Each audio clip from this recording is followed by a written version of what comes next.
Hey there, welcome to our channel Shift and Throttle. Today we are going to review a bike which changed the Indian scenario completely when it was launched back in 2008, as it was the only bike which was launched in a premium commuter motorcycle segment.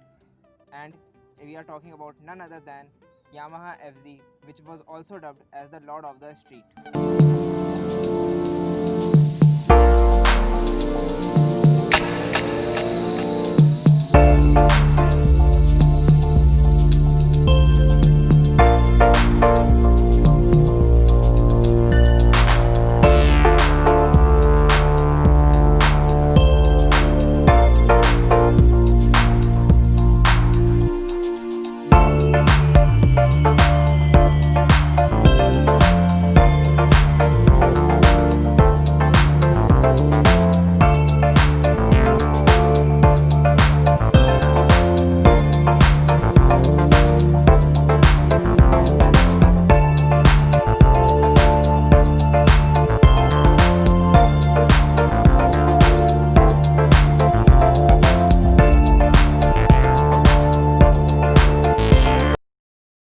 We are reviewing today is the FZ-S version 3 BS6 model, and we are going to see whether it still remains the Lord of the Street or has it lost its charm since the inception of a TVS Apache RTR 164V, Pulsar NS 160 or the Suzuki Gixxer. The design of the Yamaha FZ version 3 BS6 has gotten more beefier and muscular than the version 1 and version 2 combined, but it has also got some flaws, as it seems almost that two different designers were designing the front end and the back end, because in the back it looks hideous, but from the front it looks very awesome. Secondly, talking about the performance of this motorcycle, which has been decreasing from version 2 constantly, and now in its BS6 avatar it is only making measly 12.2 horsepower at 7250 rpm and 13.6 newton meters of torque at 5000 rpm, which is making this bike a lot less attractive to the new buyers.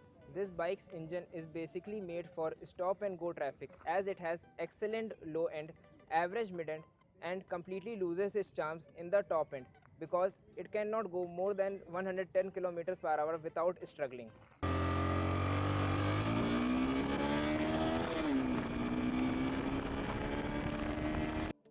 Now talking about the tires of this bike. This bike has 17-inch tubeless alloy tires in both front and rear. In front it has 100 by 80 section tire, and in rear it has 140 by 60 section tire.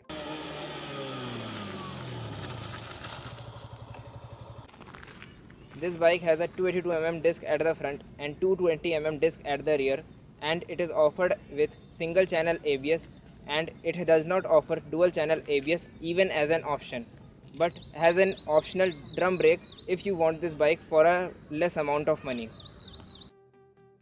Now talking about the sitting posture of this motorcycle. It is very comfortable as you sit almost upright in this motorcycle, and the single seat posture of this bike also provides you with a lot of cushion and comfort. This bike is very maneuverable even in traffic condition, as it has a diamond frame chassis which makes its weight very less at 137 kgs. Your pillion will definitely be grateful, as this bike has a very comfortable pillion seat, and he or she can also carry many things in between. Talking about the instrumentation cluster of this motorcycle, this bike has a negative LCD display and has a red line of 9000 rpm. It offers you with how much fuel you have, speedometer and time, and it also offers odometer, 2 trip meters and 1 trip F, which will come online when it has less fuel in its tank. To summarize, this bike has a lot of pros, such as a wide tire for better grips, fuel efficient engine which offers 50 kilometers per liter of mileage and gives around 45 in the city.